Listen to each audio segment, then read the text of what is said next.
ಇದಕ್ಕೆಲ್ಲ ಹೂವು ಹಾಕು ಬಾಗಿಲಿಗೆಲ್ಲ ಅಂತ ಹೇಳಿದ್ರು. ಒಂದು ಎಂಥವ್ರಿಗೂ ಒಂದು ಒಳ್ಳೆ ಕಾಲ ಅನ್ನೋದು ಬಂದೇ ಬರುತ್ತಲ್ವಾ. ಇಲ್ಲೆಲ್ಲ ಆರತಿ ಹೊತ್ಕೊಂಡು ಬಂದು ಒಳಗಡೆ ದೇವ್ರ ಮುಂದೆ ಎಲ್ಲ ಆರತಿ ಬೆಳಗಿ ಇಲ್ಲಿ ಬಂದರೆ ಒಂದು ತಮಾಷೆ ಆಯಿತು. ನಮ್ಮ ಜಾಣೆ ಮಗಳು ಹೆಣ್ಮಕ್ಳೆಲ್ಲ ಒಟ್ಟಾಗಿ ಸೇರಿದಾಗ ಇನ್ನೇನು ಮಾತಾಡ್ತಾರೆ. ಪಾಯಸ, ಒಬ್ಬಟ್ಟು ಈ ಥರ ಎಲ್ಲ ಸ್ವೀಟ್ಸು ಸಹ ಮಾಡಿಸಿದ್ರು. ಎಲ್ರಿಗೂ ನಮಸ್ಕಾರ. ಇವತ್ತು ನಮ್ಮ ದೇವ್ರ ಮನೆಗೆ ಹೂವು ಹಾಕ್ತಿದ್ದೀನಿ ನೋಡಿರಿ, ದೇವ್ರ ಮನೆ ಬಾಗಿಲಿಗೆ. ಯಾವಾಗಲೂ ಈ ಥರ ಏನು ಹೂವು ಹಾಕೋದಿಲ್ಲ ಪೂಜೆ ಮಾಡುವಾಗೆಲ್ಲ. ಅಂದರೆ ಇವತ್ತು ಸ್ವಲ್ಪ ವಿಶೇಷ ಇದೆ. ಆರತಿ ಇದೆ ನಮ್ಮೂರಲ್ಲಿ. ಯಾವ ದೇವ್ರಿಗೆ ಆರತಿ, ಏನಕ್ಕೆ ಅನ್ನೋದೆಲ್ಲ ಮುಂದೆ ಪೂರ್ತಿ ಬ್ಲಾಗ್ ನೋಡಿ ಗೊತ್ತಾಗುತ್ತೆ. ಈಗ ಆರತಿ ಇರೋದ್ರಿಂದ ಈ ಥರ ಬಾಗಿಲಿಗೆಲ್ಲ ಹೂವು ಹಾಕ್ತಿದ್ದೀನಿ. ಅಂದರೆ ಆರತಿ, ಹಬ್ಬ, ಹರಿದಿನಗಳು ಈ ಥರ ಇದ್ದಾಗ ಈ ಥರ ಬಾಗಿಲಿಗೆಲ್ಲ ಹೂವು ಹಾಕಿದ್ರೇ ಒಂಥರ ಲಕ್ಷಣ ಅಲ್ವ ಮನೆಯಲ್ಲಿ. ಅದಕ್ಕೆ ನೋಡಿರಿ, ಇದು ನಮ್ಮ ಮನೆಯ ದೇವರ ಮನೆ, ದೇವ್ರ ರೂಮು. ನಮ್ಮ ಶ್ರೀಮತಿಯವರು ದೇವ್ರ ಫೋಟೋಕ್ಕೆ ಇದಕ್ಕೆಲ್ಲ ಅರಿಶಿನ, ಕುಂಕುಮ, ಹೂವು ಎಲ್ಲ ಇಟ್ಟು ರೆಡಿ ಮಾಡಿದ್ದಾರೆ. ಇನ್ನೂ ದೀಪ ಹಚ್ಚಿಲ್ಲ. ಅಂದರೆ ಪೂಜೆ ಮಾಡೋ ಟೈಮಲ್ಲಿ ದೀಪ ಹಚ್ತಾರೆ.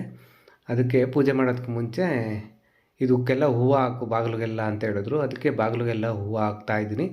ಈಗ ಮೇಯ್ನ್ ಡೋರು, ದೇವ್ರ ಮನೆ ಬಾಗಿಲಿಗೆ ಹಾಕಿದ್ಮೇಲೆ ಮೇಯ್ನ್ ಡೋರ್ ಅಂತಾರಲ್ಲ, ಮುಖ್ಯ ದ್ವಾರ ಅನ್ಬೋದು ಕನ್ನಡದಲ್ಲ, ಅದಕ್ಕೆ ಹೂವು ಹಾಕ್ತಾಯಿದ್ದೀನಿ. ಮತ್ತು ಪೂಜೆನೂ ಅಷ್ಟೇ, ಈಗಲ್ಲ ಎಲ್ಲ ತಂಬಿಟ್ಟು ಏನೋ ಕಲಸಿಟ್ಟು ಆರತಿ ಬೆಳಗೋ ಟೈಮಲ್ಲೇನೋ ಪೂಜೆ ಮಾಡಬೇಕಂತೆ. ಈಗ ಹೂವು ಹಾಕಿ ಅದೊಂದು ಲಕ್ಷಣ ಮನೇಲಿ. ಮತ್ತು ಈ ಬಾಗಿಲಲ್ಲಿ ತೋರಣ ಇಲ್ಲ ಅಂತ ಎಲ್ಲ ಅನ್ಕೋಬೋದು. ತೋರಣ ಅಂದರೆ ಯಾವಾಗಂದ್ರೆ ಅವಾಗಲೇ ಕಟ್ಟೋ ಆಗಿಲ್ಲ, ನಮ್ಮೂರಲ್ಲಿ ಯಾವಾಗಲಂದ್ರೆ ಅವಾಗಲೇ ಕಟ್ಟೋದಿಲ್ಲ. ಯುಗಾದಿ ಹಬ್ಬದಲ್ಲಿ ತೋರಣ ಕಟ್ತಾರೆ, ಇಲ್ಲ ಅಂದರೆ ದಸರಾ ಹಬ್ಬದ ಟೈಮಲ್ಲಿ. ಮತ್ತು ಹೊಸ ಮನೆ ಗೃಹ ಪ್ರವೇಶ ಮಾಡುವಾಗ ತೋರಣ ಕಟ್ಟಿದ್ವಲ್ಲ, ಯಾರೋ ಹೇಳಿದ್ರು ತೋರಣ ಒಣಗಿದ್ಮೇಲೆ ಬಿಡಬಾರ್ದು ಅಂತ. ಚಪ್ರ ಕಿತ್ತಾಕೋವಾಗ ತೋರಣನೂ ತೆಗ್ದಾಕಿದ್ವಿ. ಮನೆ ಬಾಗಿಲು ನೋಡಿ ನಮ್ಮ ಶ್ರೀಮತಿಯವರು ದೃಷ್ಟಿ ಬೇರೆ ತೆಗೆದುಬಿಟ್ರು ನೋಡಿರಿ ಮನೆಯದು. ನೋಡಿ, ನಮ್ಮ ಶ್ರೀಮತಿಯವ್ರೀಗ ಬೆಲ್ಲ ಕರಗೋದಕ್ಕೆ ಒಲೆ ಮೇಲೆ ಇಟ್ಟಿದ್ದಾರೆ. ಬೆಲ್ಲ ಅಂದರೆ ಅದರಲ್ಲಿ ಸ್ವಲ್ಪ ಕಸರೆ ಕಡ್ಡಿ ಕಸ ಏನಾದರೂ ಇರುತ್ತಲ್ಲ ಬೆಲ್ಲದಲ್ಲಿ, ಅದಕ್ಕೆ ಅದನ್ನು ಕರಗಿಸಿ ನೀರು ಶೋಧಿಸ್ಕೋಬೇಕು. ಪಾಕ ಬರೋ ತನಕ ಏನು ಬಿಡೋದಿಲ್ಲ. ಸ್ವಲ್ಪ ಬಿಸಿ ಮಾಡ್ಕೊಂಡು ಅದನ್ನು ಬೆಲ್ಲ ಕರಗಿದ್ಮೇಲೆ ಅದನ್ನು ಶೋಧಿಸ್ಕೊಂಡು ಅದರಲ್ಲಿ ತಂಬಿಟ್ಟು ಕಲಸೋದಕ್ಕೆ. ಈ ಆರತಿ ತಂಬಿಟ್ಟು ಮಾಡೋದಕ್ಕೆ ಅಕ್ಕಿ ಹಸಿಟ್ಟು ಜೊತೆ ಕಡಲೆ ಬೀಜ ಹುರಿದು ಮತ್ತು ಹುರ್ಗಡ್ಲೆ ಇರುತ್ತಲ್ಲ ಅದು, ಮತ್ತು ಕೊಬ್ಬರಿ, ಇದೆಲ್ಲ ಏನೋ ಮಿಕ್ಸಿಗೆ ಹಾಕಿ ಸ್ವಲ್ಪ ತರಿ ಆಗೋ ಥರ ಏನೋ ರುಬ್ಕೊಂಡು ಒಂಚೂರು ಗ್ರೈಂಡ್ ಮಾಡಿಕೊಂಡು ಆ ಅಕ್ಕಿ ಹಸಿಟ್ಟು ಜೊತೆ ಎಲ್ಲ ಮಿಕ್ಸ್ ಮಾಡಿ ಬೆಲ್ಲದ್ದು ಏನೋ ಶೋಧಿಸ್ಕೊಂಡು, ಬೆಲ್ಲ ಎಲ್ಲ ಕರಗಿಸಿ ಶೋಧಿಸ್ಕೊಂಡು ಮಾಡ್ತಾರೆ. ಅದು ಒಂಥರ ಚೆನ್ನಾಗಿರುತ್ತೆ, ಒಂಥರ ಮಿಠಾಯಿ ಥರ ಇರುತ್ತೆ ತಿನ್ನೋದಕ್ಕೆ. ಇವೆಲ್ಲ ಸೇರಿಸಿ ಆದಮೇಲೆ ಚೆನ್ನಾಗಿ ಮಿದ್ದಿ ಅದೊಂದು ಅಚ್ಚು ಥರ ಮಾಡಬೇಕು. ಅದು ಚೆನ್ನಾಗಿ ಕೈಯಲ್ಲೆಲ್ಲ ನಾದೋದು ಮಿದ್ದೋದು ಏನೋ ಹೇಳ್ತಾರಲ್ಲ, ಆ ಥರ ಮಿಕ್ಸ್ ಮಾಡಿ ಎಲ್ಲ ಮಾಡಿ ಅಚ್ಚು ಥರ ಮಾಡ್ತಾರೆ. ನಮ್ಮ ಶ್ರೀಮತಿಯವರು ಹಾಗೇ ಮಾತಾಡ್ತಾ ಹೇಳ್ತಾಯಿದ್ರು. ಕಾಲ ಒಂದೇ ಥರ ಇರೋದಿಲ್ಲ ಅಲ್ವಾ. ಒಂದು ಎಂಥವ್ರಿಗೂ ಒಂದು ಒಳ್ಳೆ ಕಾಲ ಅನ್ನೋದು ಬಂದೇ ಬರುತ್ತಲ್ವ. ತಾಳ್ಮೆ ಇರಬೇಕು, ಕಾಯಬೇಕಲ್ವಾ ಅಂತ ಇದ್ದರು. ಹೌದು, ಅವ್ರ ಮಾತು ನಿಜ. ಅವ್ರು ಯಾಕೆ ಆ ಥರ ಹೇಳಿದ್ರು ಅಂದರೆ, ನಾವು ಹಳೆ ಮನೆಯಲ್ಲಿದ್ದಾಗ ಇವರು ಬೇರೆಯವ್ರ ಮನೆಯಲ್ಲೆಲ್ಲ ನೋಡಿ ಅಂದ್ಕೋತಿದ್ರಂತೆ, ಇವ್ರ ಮನೆಯೆಲ್ಲ ಕಿಚನ್ ಸ್ಲ್ಯಾಬ್ ಇದೆ, ಕಿಚನ್ ಎಷ್ಟು ಚೆನ್ನಾಗಿದೆ ಅಂತೆಲ್ಲ. ಅಂದರೆ ನಮ್ದು ಹಳೆ ಮನೆ ಅಲ್ವಾ, ಅದರಲ್ಲಿ ಕಿಟಕಿ, ಹಳೆ ಮನೆಯಲ್ಲಿ ಅಡುಗೆ ಮನೆ ಕಿಟಕಿ ಇರಲಿಲ್ಲ, ಗಾಳಿ ಬೆಳಕು ಬರ್ತಿರಲಿಲ್ಲ, ತುಂಬ ಇಕ್ಕಟ್ಟಿರೋದು. ಇವ್ರು ಅಂದ್ಕೋತಾ ಇದ್ರಂತೆ, ಎಷ್ಟು ಚೆನ್ನಾಗಿದೆ ಅಲ್ವಾ, ಹೇಗೆ ಹೆಂಗೆ ನಾವು ಈ ಥರ ಎಲ್ಲ ಕಟ್ಸೋಕ್ಕಾಗುತ್ತಾ, ಆಗೋದಿಲ್ಲ ಅಲ್ವಾ ಈ ಥರ ಎಲ್ಲ ಮನೆ ಎಲ್ಲ ಕಟ್ಸೋದಕ್ಕೆ ಅಂತ ಏನೇನೋ ಅಂದ್ಕೋತಿದ್ರಂತೆ. ಇವತ್ತು ನೋಡು, ನಾನು ಆ ಥರ ಎಲ್ಲ ಅಂದ್ಕೋತಿದ್ದೆ. ಇವತ್ತಾಗಲೇ ನಾನು ಈ ಥರ ಅಡುಗೆ ಮನೇಲಿ ನಿಂತು ಈ ಕಿಚನ್ ಸ್ಲ್ಯಾಬ್ ಮೇಲೇ ಈ ತಂಬಿಟ್ಟೆಲ್ಲ ಕಲಿಸ್ತಾ ಇದ್ದೀನಿ, ಅಚ್ಚು ಹೊಯ್ಕೊತಾ ಇದ್ದೀನಿ, ತಂಬಿಟ್ಟಿಗೆಲ್ಲ ಅಚ್ಚು ರೆಡಿ ಮಾಡ್ತಿದ್ದೀನಿ ಅಂತ ಎಲ್ಲ ಹೇಳ್ತಾಯಿದ್ರು. ಹೌದು, ಕಾಲ ಒಂದೇ ಥರ ಇರೋದಿಲ್ಲ, ಬದಲಾಗುತ್ತೆ. ಅದು ಆ ಟೈಮ್ ಬರಬೇಕು, ಒಂದು ಟೈಮ್, ಒಳ್ಳೆ ಟೈಮ್ ಬರಬೇಕು. ಒಳ್ಳೆ ಟೈಮ್ ಎಲ್ರಿಗೂ ಬರುತ್ತೆ. ಒಳ್ಳೆ ಟೈಮ್ ಬರೋವರೆಗೂ ನಾವು ಕಾಯಬೇಕಷ್ಟೆ.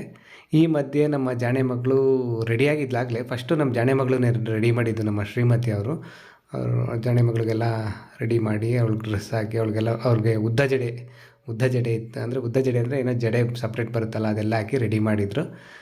ಈ ಮಧ್ಯೆ ನಮ್ಮ ಜಾಣೆ ಮಗಳು ಅಮ್ಮ ತಂಬಿಟ್ಟು ಕಲಿಸ್ಬೇಕಾದ್ರೆ ಬಂದುಬಿಟ್ಟು ಇಲ್ಲ ಸ್ವಲ್ಪ ತರಲೆ ತೀಟೆ ಏನೋ ಮಾಡಿ ಅವ್ರ ಅಮ್ಮನ ಹತ್ರ ಬೈಸ್ಕೊಂಡು ಹೋದ್ಲು. ಆಮೇಲೆ ಇನ್ನೊಂದು ವಿಷಯ ಹೇಳ್ಬೇಕು ನಿಮ್ಮ ಹತ್ರ. ನಮ್ಮ ಶ್ರೀಮತಿಯವ್ರ ಪಕ್ಕ ಆ ಕಡೆ ಸೈಡಲ್ಲಿ ಒಂದು ಫಿಲ್ಟ್ರ್ ನೀರ್ದು ಕ್ಯಾನ್ ಕಾಣ್ತಾ ಇದೆಯಲ್ಲ, ಅದನ್ನ ನೋಡಿ ಯಾರು ಏನು ಅಂದ್ಕೊಬೇಡಿ, ಯಾರು ಏನು ಕಮೆಂಟ್ ಮಾಡಿಬಿಡಿ. ಪ್ಲಾಸ್ಟಿಕಲ್ಲೆಲ್ಲ ನೀರು ಇಟ್ಕೊಂಡು ಕುಡಿಬೇಡಿ, ಆ ಥರ ಈ ಥರ ಅಂತೆಲ್ಲ. ನಾವು ಹಳೆ ಮನೆಯಲ್ಲಿದ್ದಾಗ ಈ ಥರ ಫಿಲ್ಟ್ರ್ ನೀರು ತರೋದಕ್ಕೆ ಈ ಕ್ಯಾನೇ ಯೂಸ್ ಮಾಡ್ತಿದ್ವಿ. ಆ ಕ್ಯಾನಲ್ಲಿ ನೀರು ತೊಗೊಬಂದ್ಬಿಟ್ಟು ಆಮೇಲೆ ಅರಿವಿಗೆ ಒಯ್ಕೊಂಡು ಅರಿವಿಂದನೇ ನೀರು ತೊಗೊಂಡು ಕುಡಿತೀವಿ. ಅರಿವಿ ನೀರೇ ಬಳಸ್ತಾ ಇದ್ವಿ. ಫಿಲ್ಟ್ರ್ ನೀರೇ ಆದ್ರೂ ಅರಿವಿಗೆ ಹೋಯ್ತು ಆಮೇಲೆ ನೀರು ಬಳಸ್ತಾ ಇದ್ವಿ. ಈಗ ಏನಂದರೆ ಸ್ವಲ್ಪ ಚಳಿ ಅಲ್ವಾ, ಚಳಿ ಇದೆಯಲ್ಲ ಈಗ ಥಂಡಿ ಅಲ್ವಾ, ಅದಕ್ಕೆ ಹೊಸ ಅರ್ವಿ ತಂದರೆ ಮತ್ತೆ ತುಂಬ ಕೋಲ್ಡ್ ಆಗಿಬಿಡುತ್ತೆ ಅಂತ ಇದೇ ಕ್ಯಾನ್ ನೀರೇ ಇಟ್ಕೊಂಡಿದ್ದೀವಿ. ಸ್ವಲ್ಪ ದಿನ ಇರಲಿ ಅಂತ ಹೇಳ್ಬಿಟ್ಟು ಇದೇ ಕ್ಯಾನೇ ನೀರಿಗೆ ಬಳಸ್ತಾ ಇದ್ದೀವಿ. ಈಗ ನಮ್ಮ ಶ್ರೀಮತಿಯವರು ಅಚ್ಚೆಲ್ಲ ಒಯ್ದರು, ಅಂದರೆ 4 ಅಚ್ಚು ಮಾಡಿದ್ದಾರೆ. ಒಂದು ಮನೇಲಿ ಬೆಳಗಬೇಕು, ಮನೆ ದೇವ್ರಿಗೆ ಆರತಿ ಅಂತ. ಇನ್ನೊಂದು ದೇವಸ್ಥಾನಕ್ಕೆ ತೊಗೊಂಡೋಗ್ಬೇಕು, ಅಲ್ಲಿ ಆರತಿ ಬೆಳಗೋದಕ್ಕೆ ಊರಲ್ಲಿ. ಅದಕ್ಕೆ ಒಂದು ಇದಕ್ಕೆ ಆರತಿಗೆ 2 ಅಚ್ಚಲ್ವಾ, ಒಟ್ಟು 4 ಅಚ್ಚು ಮಾಡಿದ್ದಾರೆ. ಅಚ್ಚು ರೆಡಿ ಆದಮೇಲೆ, ಅಚ್ಚುಗಳು ರೆಡಿ ಆದಮೇಲೆ ಅದಕ್ಕೆಲ್ಲ ಅರಿಶಿನ ಕುಂಕುಮ ಇಡಬೇಕು. ಒಂದೇ ಸಲ ಅದು ಬಟ್ಲೊಳಗೆ ಇಟ್ಮೇಲೆ ಅರಿಶಿನ ಕುಂಕುಮ ಇಡೋದಕ್ಕೆ ಆಗೋದಿಲ್ವಲ್ಲ, ಅದಕ್ಕೆ ಈಚೆನೇ ಅರಿಶಿನ ಕುಂಕುಮ ಇಟ್ಬಿಟ್ಟು ಅಚ್ಚುಗಳಿಗೆಲ್ಲ ಆಮೇಲೆ ಆ ಬಟ್ಲೊಳಗೆ ಇಡ್ತಾರೆ. ಮತ್ತು ಪಿಡಿಸೆ ಏನೋ ಮಾಡ್ತಾರೆ, 3 ಪಿಡಿಸೆ. ಆ ಮೂರು ಪಿಡಿಸೆ ಒಂದೊಂದು ಆರತಿಗೆ ಆ ಪಿಡಿಸೆಗಳು ಮಾಡಿ ಅದರಲ್ಲೇ ಇಟ್ಟು ಎಲ್ಲ ರೆಡಿ ಮಾಡ್ಕೋತಾ ಇದ್ದಾರೆ. ನೋಡಿ, ನಮ್ಮ ಶ್ರೀಮತಿಯವರು ಆರತಿ ತಂಬಿಟ್ಟೆಲ್ಲ ಕಲಸಿಟ್ಟು, ಮತ್ತು ಅದಕ್ಕೆ ಆರತಿಗೇನೋ ಕನಗಲು ಹೂವು ಎಲ್ಲ ಏರಿಸ್ತಾರಲ್ಲ, ಅದೆಲ್ಲ ಕನಗಲು ಹೂವು ಏರಿಸಿಟ್ಟು ಎಲ್ಲ ಪೂಜೆಗೂ ಎಲ್ಲ ರೆಡಿ ಮಾಡಿ ದೀಪ ಹಚ್ಚಿ ಪೂಜೆ ಮಾಡ್ತಾಯಿದ್ದಾರೆ. ಅವರು ರೆಡಿಯಾಗಿ ಬಂದು ಹೂವು ಮುಡ್ಕೊಂಡು ಈಗ ಪೂಜೆ ಮಾಡ್ತಾಯಿದ್ದಾರೆ. ಪೂಜೆ ಮಾಡಬೇಕಂದ್ರೆ ಫಸ್ಟು ದೀಪ ಹಚ್ಚಿ ಆಮೇಲೆ ಊದ್ಗಡ್ಡಿ ಬೆಳಗಬೇಕು. ಊದ್ಗಡ್ಡಿ ಬೆಳಗಾದ್ಮೇಲೆ ಮತ್ತೆ ತೆಂಗಿನಕಾಯಿ ಹೊಡಿಬೇಕು. ತೆಂಗಿನಕಾಯಿ ಹೊಡೆದ್ಮೇಲೆ ಮತ್ತೆ ಒಂದು ಸಲ ಊದ್ಗಡ್ಡಿ ಬೆಳಗಿ ಪೂಜೆ ಮಾಡ್ತಾರೆ. ಅದೆಲ್ಲ ಆದಮೇಲೆ, ಇಷ್ಟೆಲ್ಲ ಆದಮೇಲೆ ಆರತಿ ಬೆಳಗೋದು. ಒಂದು ಆರತಿ ದೇವಸ್ಥಾನಕ್ಕೆ ತೊಗೊಂಡು ಹೋಗೋದು ಊರಿಗೆ, ನಾನು ಹೇಳ್ದಂಗೆ ಆಗಲೇ. ಇನ್ನೊಂದು ಆರತಿ ಇಲ್ಲಿ ಮನೇಲೇ ಬೆಳಗೋದು. ಅದೇ ಒಂದು ದೇವ್ರಿಗೆ, ಯಾವುದೇ ದೇವ್ರಿಗೆ ಆರತಿ ಮಾಡಲಿ ಅದು ತೆಗೆದಿಟ್ಟು ಸಪ್ರೇಟ್ ಮಾಡಿಟ್ಟು ಮತ್ತೆ ಮನೆಗೆ ಒಂದು ಆರತಿ ಬೆಳಗ್ತಾರೆ. ಮನೆ ದೇವ್ರ ಆರತಿ ಅಂತ ಬೆಳಗ್ತಾರೆ. ಮೊದಲು ಆರತಿ ಹೊರಗಡೆ ತೊಗೊಂಡೋಗಿ ಬೆಳಗೋದಕ್ಕೂ ಮುಂಚೆ, ಅಂದರೆ ಬೇರೆ ದೇವಸ್ಥಾನಕ್ಕೆ ತೊಗೊಂಡೋಗೋದಕ್ಕೂ ಮುಂಚೆ ಮನೇಲೂ ಒಂದು ಆರತಿ ಬೆಳಗಬೇಕು. ಅದು ಮನೆ ದೇವ್ರ ಆರತಿ ಅಂತ. ಈಗ ನಮ್ಮ ಶ್ರೀಮತಿಯವರು ಅದನ್ನೇ ಬೆಳಗ್ತಾ ಇರೋದು. ಇದೆಲ್ಲ ಆರತಿ ಬೆಳಗಿ, ದೇವ್ರ ಮುಂದೆ ಎಲ್ಲ ಆರತಿ ಬೆಳಗಿ, ದೇವ್ರ ಬಾಗಿಲಿಗೆಲ್ಲ ಆರತಿ ಬೆಳಗಿ, ಆಮೇಲೆ ಬಂದು ಈಚೆ ಮೇನ್ ಡೋರ್ ಇರುತ್ತಲ್ಲ, ಅಲ್ಲೂ ಬಾಗಿಲೆದ್ರಿಗೂ ಆರತಿ ಬೆಳಗಬೇಕು.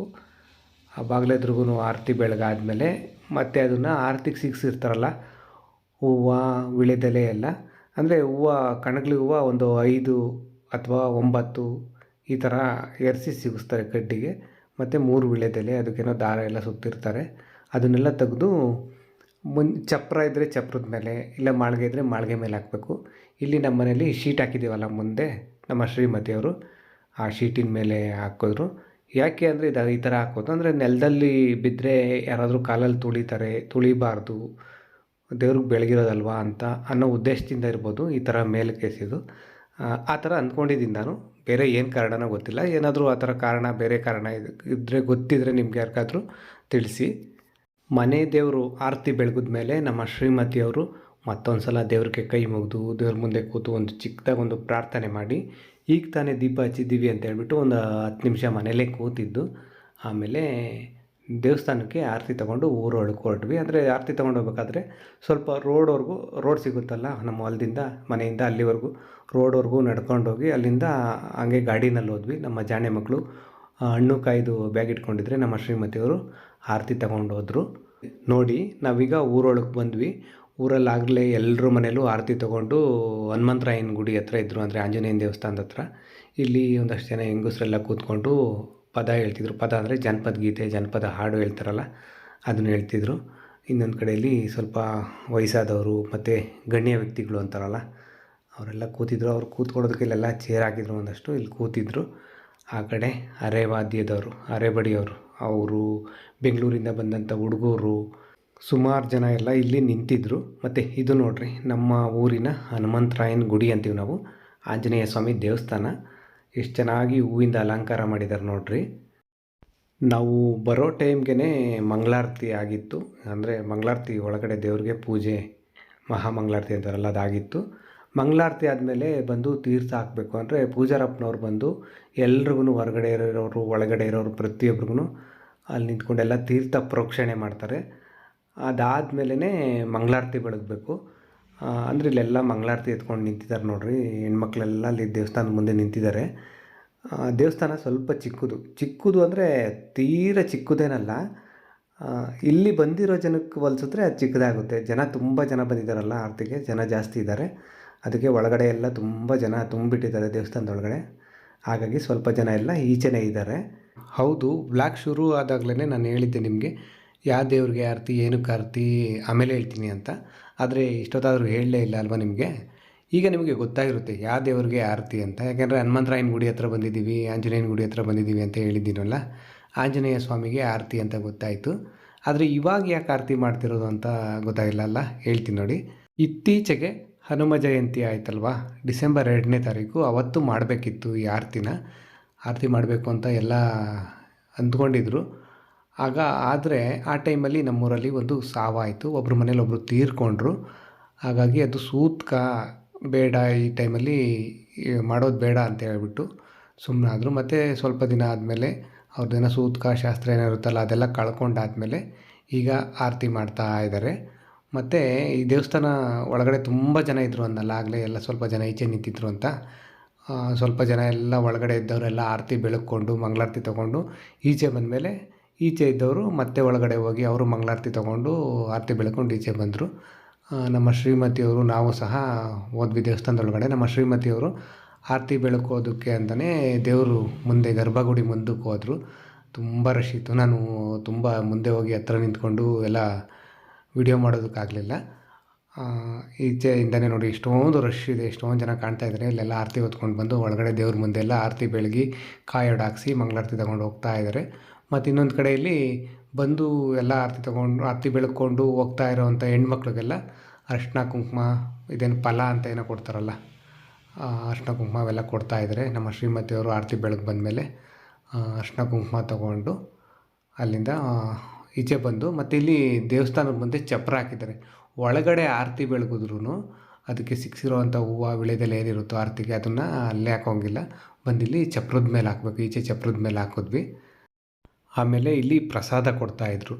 ಪರಂಗಿ ಹಣ್ಣು ಏನೇನೋ ಹಾಕಿ ಮಾಡಿರೋವಂಥ ರಸಾಯನ ಅಂತ ಏನೋ ಹೇಳ್ತಾರಲ್ಲ, ಅದನ್ನು ಮಾಡಿದ್ರು ಪ್ರಸಾದ ಅಂತ.